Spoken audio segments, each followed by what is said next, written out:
twongere tubaye ikaze kuri stade Amahoro i Remera. Ni umukino ukomeye cyane, ni umukino w'umunsi wa gatandatu mu itsinda ase ryo gushaka itike y'igikombe cy'isi cya 2026. Ekipe y'igihugu y'u Rwanda Amavubi ni ekipe y'igihugu ya Lesotho. Ni umukino ukomeye cyane kabisa. Ngaba abakinnyi b'ikipe y'igihugu y'u Rwanda Amavubi n'abakinnyi b'ikipe y'igihugu ya Lesotho. Abafana muri stade ni benshi cyane kabisa. Mbega ibintu byiza, nanjye nkaba mpuzamahanga uje kukugezaho ibyiza gusa. Ngabo rero kabisa tugarukana cyane mu kibuga. Aka kanya tukaba tugiye kuririmba indirimbo yubahiriza igihugu kabisa.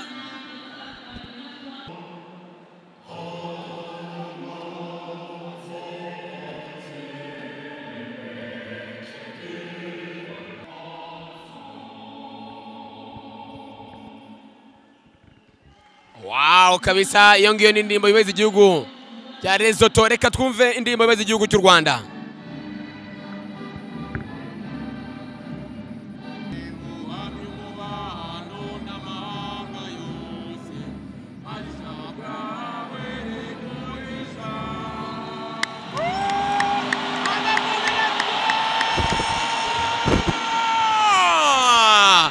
Yes, of course kabisa. Ibintu nimiriro kabisa. Twongera kubashimira abakunzi ba Nyarwanda mwese muri hano kabisa. Stade yo ni hatari, yapfutse yuzuye. Iraza kubitana mutwe n'ikipe y'igihugu ya Lesotho. Igisigaye no kureba ese biraza kuba bigenda gute baba. Match rero ikaba imaze gutangira neza cyane kabisa. Ekipe y'igihugu ya Lesotho irazamutse atatu. Umusifuzi avuga ati no gutereka imbere y'izamu. Yaruhiye, rwari rukomeye kabisa.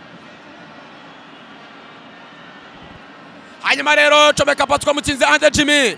Mutsinzi na paswa niyo mugabo Claude. Niyo mugabo Claude arawukora, umusifuzi aramwihorera. Umuntu ujyana umupira hagati byanze. Atatu Ombolenga akora ikosa. Sau pasa through ni nziza cyane ko Ombolenga arongera arekipera. Akubita akantu gake arashaka witwa Nshuti Innocent ariko biranga.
Go,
go, go, go, go, go, go, go.